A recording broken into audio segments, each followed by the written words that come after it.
Most of us listen to our surroundings without really thinking about it. The hum of the fridge, the traffic outside, or the creak of a house settling. But there is one sound that instantly triggers our primal instincts. The sound of footsteps, where there shouldn't be any. Tonight, I'll be sharing 3 disturbing true stories from people who realized, a little too late, that they weren't alone. This first story happened during my junior year of college. I worked a part-time job as a night custodian for the university's main library. It was an easy gig. The library closed to students at midnight, and my shift ran from midnight until 4 a.m. My main duties were just emptying the trash cans, wiping down desks, and locking up the upper floors. The 3rd floor was always the quietest. It housed the older archives and rows of dense, rarely touched reference books. On this particular night, it was raining pretty hard outside, which made the interior of the brick building feel even more isolated. Around 1:30 a.m., I was on the 3rd floor, pushing my heavy plastic trash bin down the carpeted aisle of the history section. The only sound should have been the squeak of my cart's wheels, but as I stopped to empty a bin near the back emergency exit, I heard something else. 2 heavy, muffled thuds on the carpet. I froze. I listened closely. The sound stopped. I figured it was just the building's old pipes, or maybe the wind rattling the fire door. I shrugged it off, finished the row, and moved my cart into the next aisle over. But 5 minutes later I heard it again. This time, it wasn't on the carpet. It was the distinct, sharp click of hard-soled shoes walking on the linoleum tiling near the elevator banks. I walked out of the aisle and looked down the long, dimly lit corridor. The elevators were dark. No one was there. I called out, "Hello, library's closed." No response, just the sound of the rain against the glass at the far end of the hall. I was getting a bad feeling. I decided to just finish up the floor quickly and head downstairs. I grabbed my cart and started pushing it toward the service elevator. That's when the footsteps started up again. Only this time, they weren't slow. They were fast, and they were coming from the aisle I had just left. I abandoned my cart. I turned and sprinted toward the main stairwell. As I yanked the heavy metal door open, I looked back over my shoulder. A tall man in a dark, soaking wet hooded jacket was stepping out of the book aisles. He wasn't running anymore. He was just standing there, staring directly at me. His face was completely shadowed. The most unsettling part was that his clothes were dripping wet, meaning he hadn't been hiding in the library before closing. He had found a way in after the doors were locked. I flew down the stairs, bursting into the lobby where the security guard, an older man named Artie, was sitting at the front desk. I was out of breath, yelling that there was someone on the 3rd floor. Artie immediately called the campus police. Within 10 minutes, 2 officers arrived and searched the entire building. They found the 3rd floor completely empty. However, they did find something the intruder left behind.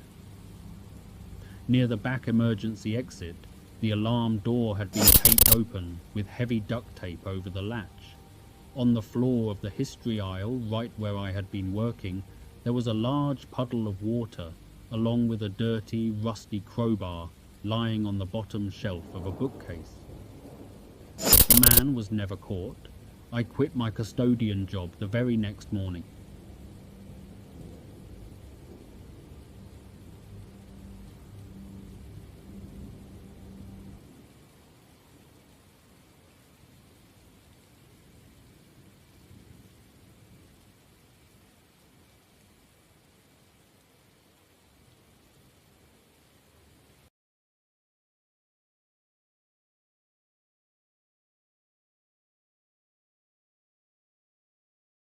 Our next story takes place in a rural town in Ohio.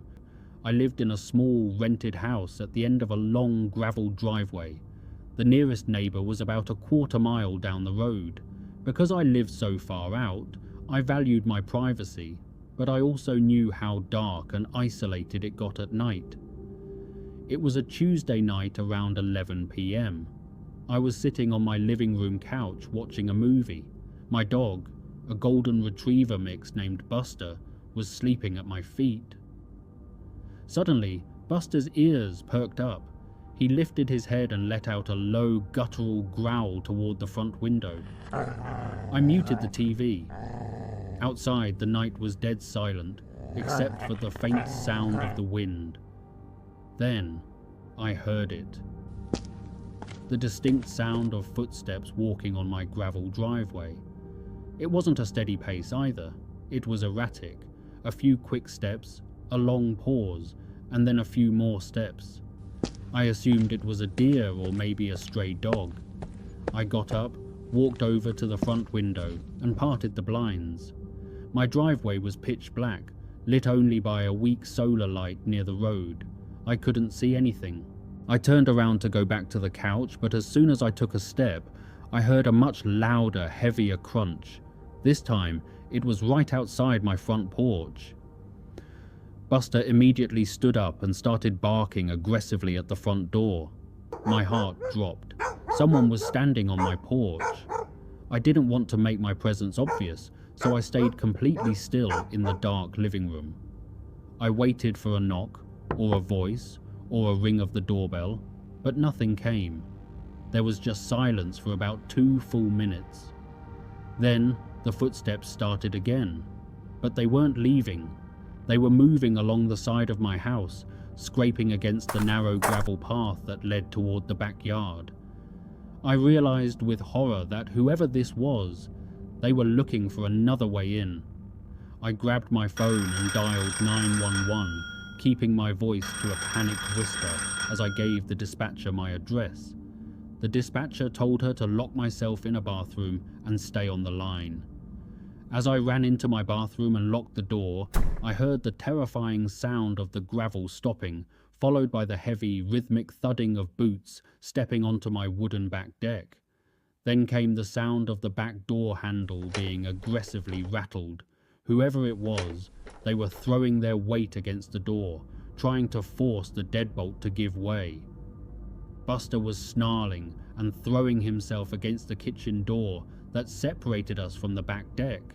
The terrifying commotion lasted for what felt like an eternity, until suddenly the sound of distant sirens began to echo through the trees. The rattling stopped instantly. I heard a heavy thud as the person jumped off the deck, followed by the frantic, chaotic crunching of gravel as they sprinted away into the dark woods surrounding my property. The police arrived 5 minutes later. They searched the woods with flashlights and K9 units, but lost the scent near the main road. What they did find, however, made me pack my bags that very night. In the mud right below my bedroom window, there were deep boot prints facing the glass. The screen had been completely sliced open with a knife. The intruder had been standing there watching me long before I ever heard the first step on the gravel.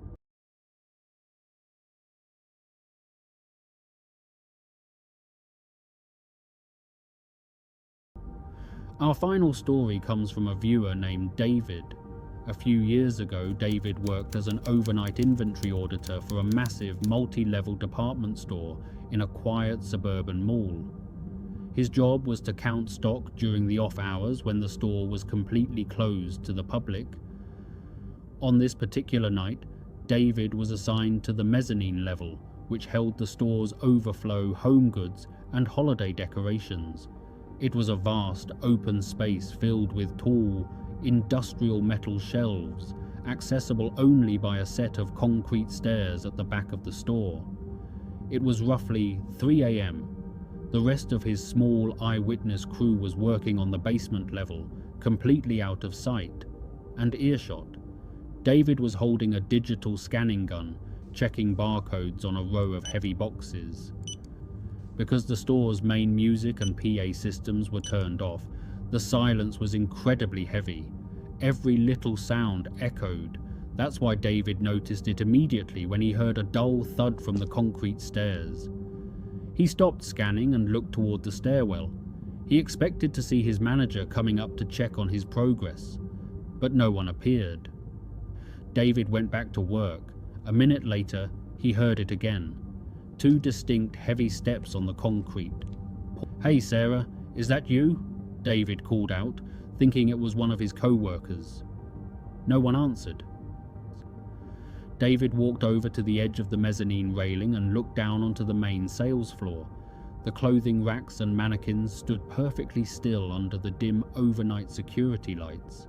Everything looked normal. But when he turned back toward his aisle, he realized the footsteps hadn't stopped. They had just changed locations.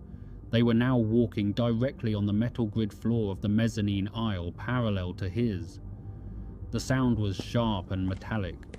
Whoever it was, they were walking slowly, deliberately matching their steps to be perfectly out of sync with David's movements. David felt cold sweat break out on his neck. He walked quickly toward the main exit of the mezzanine. As he reached the end of his aisle, the metal footsteps in the next aisle suddenly accelerated into a full, heavy sprint.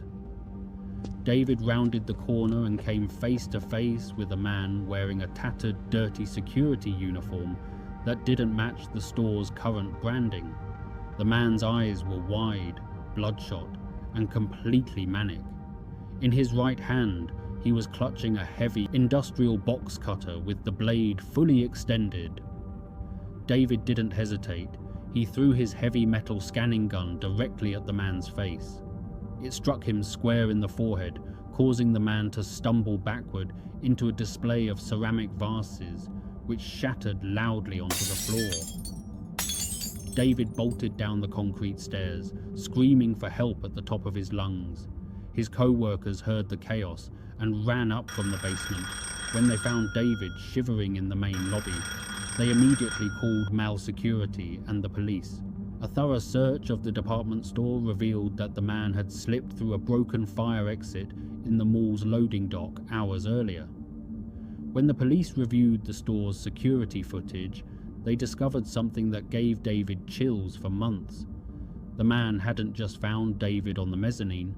The footage showed the man had been crouching behind the clothing racks on the main floor, silently tracking David's movements from below for over an hour, just listening to the sound of his footsteps before deciding to follow him up the stairs. It makes you wonder how many times we hear a sound at night and simply convince ourselves it's nothing. Which of these 3 stories did you find the most unsettling? Let me know in the comments below. If you enjoyed these stories, please leave a like and subscribe for more.